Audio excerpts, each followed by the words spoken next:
the forge of a continent. Across the continent, the land is still raw.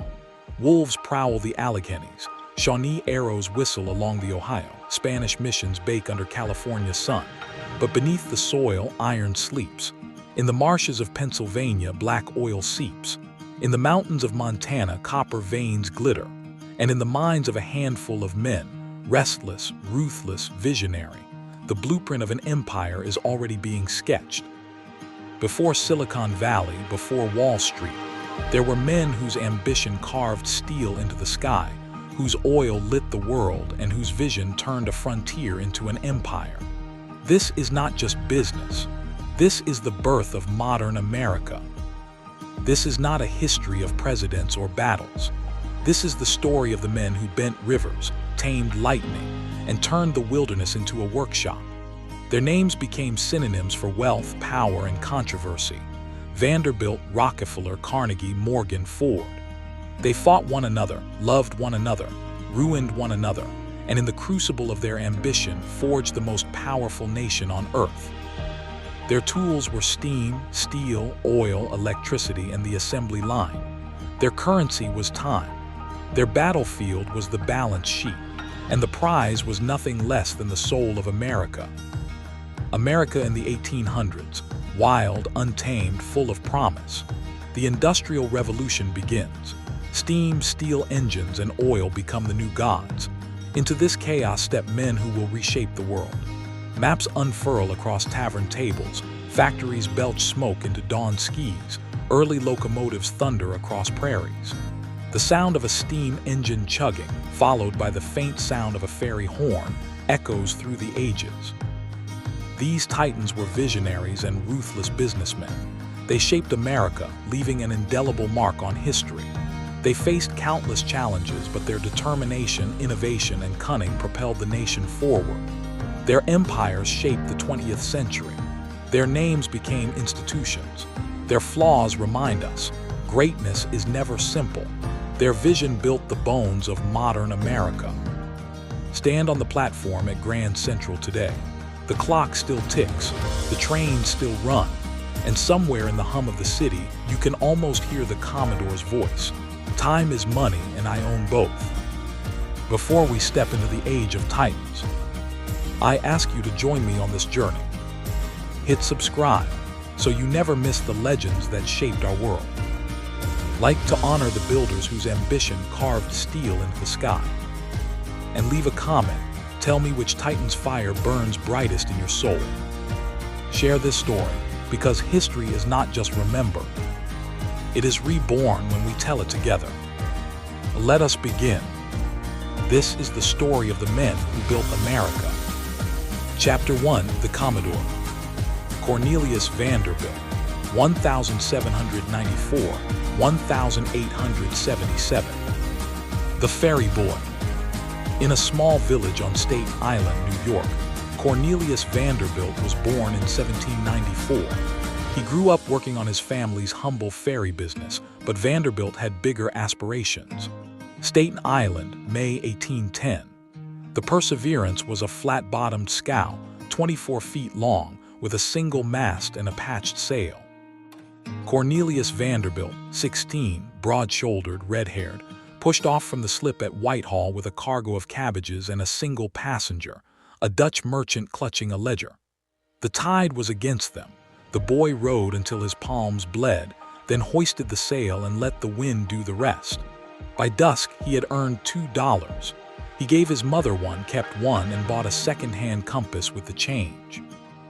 At 16, he took out a loan and bought his own ferry, the Commodore, and began building his empire. He was ruthless, cunning, and had an uncanny ability to sniff out opportunities. His father, Cornelius Sr., was a farmer who ferried produce across the Narrows when the weather allowed. He was a hard man, quick with a strap, but he recognized hunger when he saw it. "The water's wider than the land," he told his son. "Own the water, you own the world." The boy listened. Day after day, he battled the currents, learning every eddy, every wind shift. Passengers remembered him, the red hair plastered by spray, the eyes that never left the horizon. By 18, he owned 2 boats. By 20, a fleet. He didn't just move goods, he moved the nation. The Gibbons War. The Supreme Court chamber in Washington smelled of beeswax and tobacco. Chief Justice John Marshall read the decision in Gibbons v. Ogden. The New York steamboat monopoly was dead. Vanderbilt, 30, stood in the back row, coat unbuttoned, hat in hand. He had never met Aaron Ogden, but he knew the man's fleet, 12 boats, all painted white with gold trim. Vanderbilt's own boat, the Bellona, was smaller, faster, and painted black. That night he wrote to Thomas Gibbons, "I will run against Ogden for half his fare. If he lowers, I lower. If he burns his boats, I will run on ice." Fair war lasted 3 years. Passengers paid a quarter to ride the Bellona. Ogden's boats ran half empty. Vanderbilt's crews worked 20-hour days, coaling at midnight, racing the dawn. He pivoted, investing heavily in steamboats and battling rival companies. His tactics were brutal but effective. He would stop at nothing to crush competition, earning him the nickname the Commodore. In 1827, Ogden surrendered. Vanderbilt bought his fleet for pennies on the dollar and painted every hull black. The Hudson was his. The Nickel Empire. By 1840, Vanderbilt owned 30 steamboats. His office on Bowling Green was a single room with a roll-top desk and a map of the eastern seaboard pinned to the wall. Red lines traced his routes: New York to Albany, New York to Boston, New York to Charleston. He ran the Long Island Sound line with military precision, timetables posted in every tavern, captains fined for every minute late. Passengers called it the Nickel Empire because a nickel would take you anywhere Vanderbilt went. Then came the Lexington, January 13, 1840. The steamer left New York at 3 p.m. with 150 souls aboard. At 7 p.m., a fire started in the engine room. The crew fought it with buckets. The passengers fought one another for the lifeboats. By midnight, the Lexington was a torch on the water. Only 4 survived. Vanderbilt stood on the pier at dawn, watching the smoke rise. He did not speak. 3 days later, he bought the wreck, rebuilt her with iron boilers and double hulls, and sent her back into service. The new Lexington never missed a time. The Railroad King. 1850s. The steamship was yesterday's miracle. The future was iron rails. As the railroad industry boomed, Vanderbilt pivoted, investing heavily in railroads and battling rival companies like the Erie Railroad. He sold his boats one by one and bought stock in the New York and Harlem Railroad. The line ran 9 miles from downtown to the village of Harlem. Vanderbilt wanted it to run to Albany. He bribed legislators, fought speculators, and laid track through swamps and bedrock. By 1860, the Harlem was profitable. He bought the Hudson River Railroad next, then the New York Central. His trains ran on a single schedule, on time or not at all. The Civil War made him richer. The Union needed locomotives. Vanderbilt delivered. He built the largest railroad bridge in the world across the Hudson at Albany, 200 feet of iron and timber. When the war ended, he consolidated his lines into the New York Central and Hudson River Railroad, 846 miles of steel artery pumping goods and people from the Atlantic to the Great Lakes. Ruthless tactics, price wars, hostile takeovers. Grand Central. The cornerstone of Grand Central Depot was laid on 5th Avenue. Vanderbilt walked the site at sunrise, boots crunching on gravel. The architect, John Snook, showed him drawings. A train shed 600 feet long, glass roof, marble floors. Vanderbilt nodded once.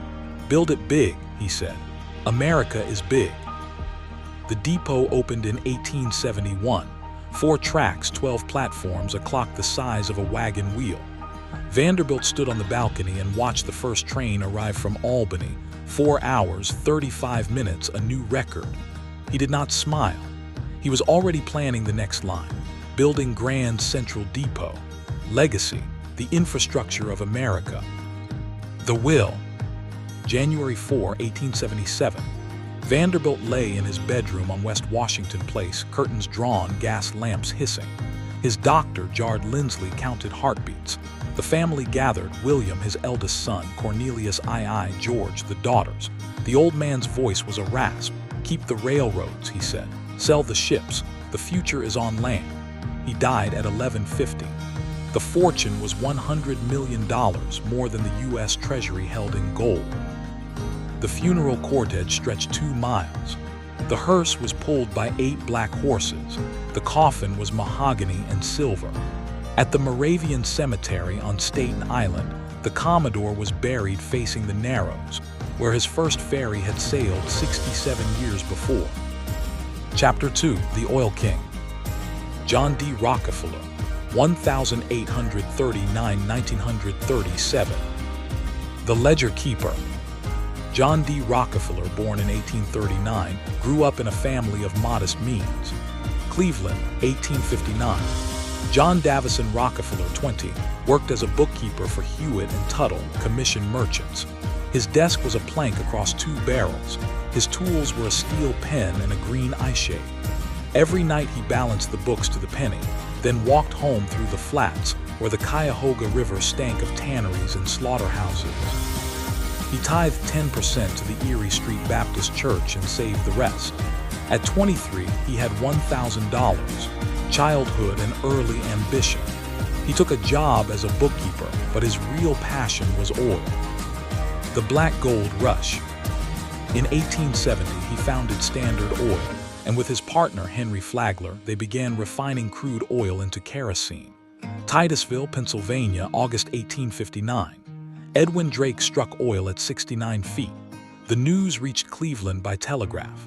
Rockefeller took the night train, arrived at dawn, and walked the oil fields in borrowed boots. The ground was slick. The air reeked of sulfur.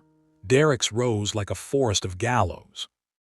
He bought a still, hired a refiner named Samuel Andrews, and named the partnership Andrews, Clark, and Rockefeller. Their first barrel of kerosene sold for $22. He turned black sludge into gold and power. The Cleveland Massacre. Standard Oil was 5 years old, the largest refinery in Cleveland. Rockefeller wanted more. He summoned the owners of the 26 other refineries to his office on Euclid Avenue. The room was paneled in walnut, a map of Ohio hung on the wall. He offered cash or stock in Standard Oil. Most accepted. One holdout, a German named Fries, refused. 3 days later, his gates were chained. His workers were hired away. By spring, Standard refined 90% of Cleveland's oil. Horizontal integration and monopoly. The Cleveland Massacre. Railroad rebates. Rockefeller's business tactics were infamous. He would undercut competitors, bribe officials, and negotiate secret deals with railroads. The railroads were the arteries. Standard Oil was the heart. Rockefeller negotiated secret rebates with the Erie, the New York Central, and the Pennsylvania. A rival paid $1.50 to ship a barrel. Standard paid 75 cents. The savings were plowed back into bigger stills, longer pipelines, steel tanks. By 1879, Standard controlled 95% of U.S. refining capacity. He dominated the oil industry, controlling nearly 90% of America's oil refineries. The Trust. The Standard Oil Trust was born, a legal fiction that allowed 9 trustees to control 40 companies. Rockefeller held 958,000 of the 972,500 shares. His office moved to 26 Broadway, a limestone fortress in Lower Manhattan. Clerks in green visors copied contracts. Telegraphers tapped out orders to refineries in Pittsburgh, Philadelphia, Bayonne. The octopus had tentacles in every port. Ida Tarbell.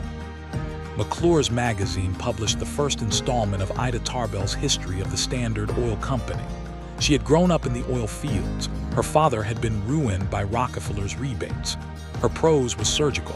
He is the oldest man in the world, though only 63. Rockefeller read every word in his library at Pocantico Hills, then donated another $1 million to the University of Chicago. But his success came at a cost: government scrutiny, public outcry. The dissolution. Eventually, the breakup of Standard Oil in 1911. The Supreme Court ruled the trust an illegal monopoly. Standard Oil was split into 34 companies: Standard of New Jersey, Standard of New York, Standard of Indiana, and others. Rockefeller received stock in each. His wealth tripled overnight. He was 72, the richest man in history. The philanthropist. He gave away $530 million, hospitals, universities, the Rockefeller Institute for Medical Research. He founded Spelman College for black women, endowed the University of Chicago, and eradicated hookworm in the South. Philanthropy, University of Chicago Medical Research. On his 90th birthday, he played golf at Ormond Beach, Florida, and sank a 30-foot putt. He died in 1937 at 97, whispering, "I was only a steward." Chapter 3, The Steel King. Andrew Carnegie, 1835–1919. The Bobbin Boy. Andrew Carnegie, born in Scotland in 1835, immigrated to America with his family at 13. Dunfermline, Scotland, 1848. Andrew Carnegie, 12, worked 12-hour days in a cotton mill, earning $1.20 a week. His father's handloom gathered dust. The family sailed for America on credit. They landed in Pittsburgh, a city of smoke and fire. Immigrant roots.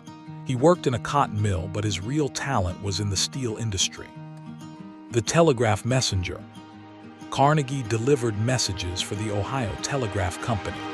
He memorized the Morse code, learned the faces of the operators, and talked his way into a clerk's job with the Pennsylvania Railroad. His boss, Thomas Scott, taught him the stock market.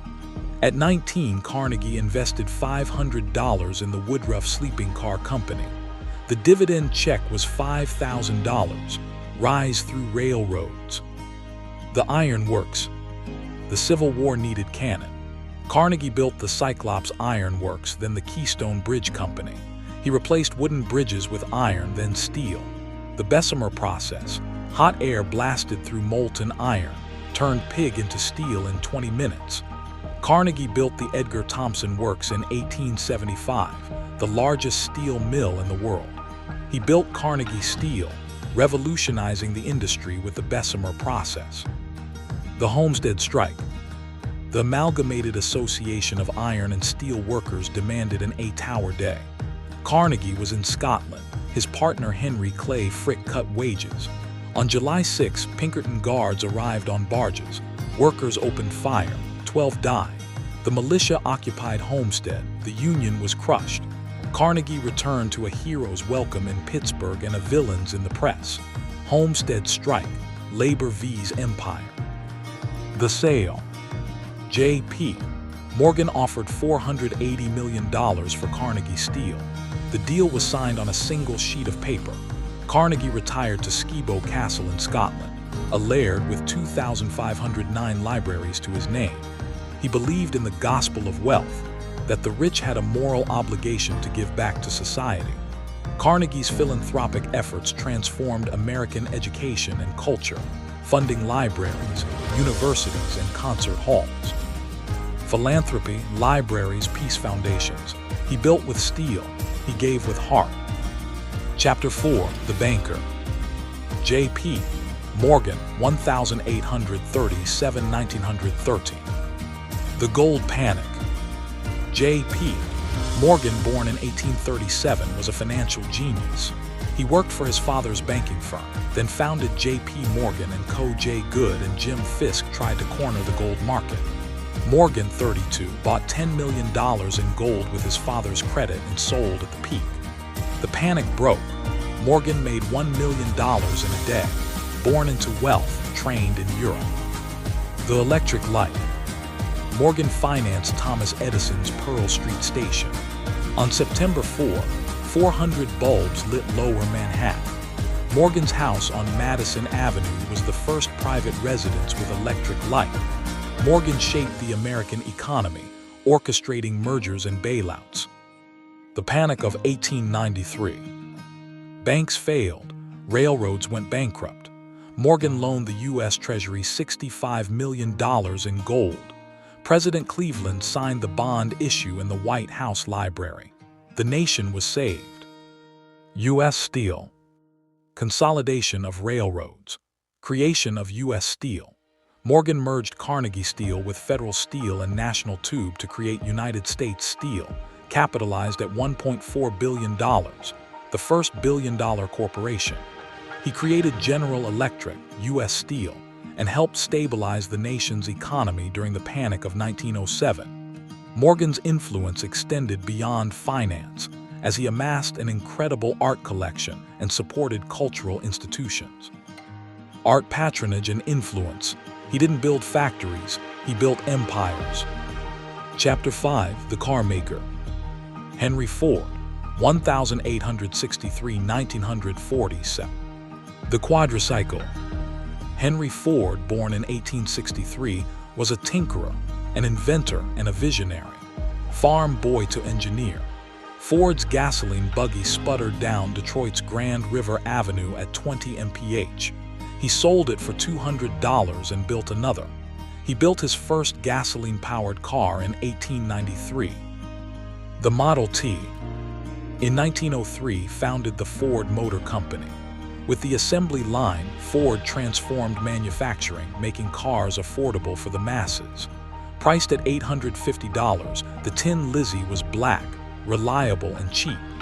By 1927, 15 million rolled off the line. Model T and mass production. The $5 day. He paid his workers a revolutionary $5 a day, sparking a social and economic revolution.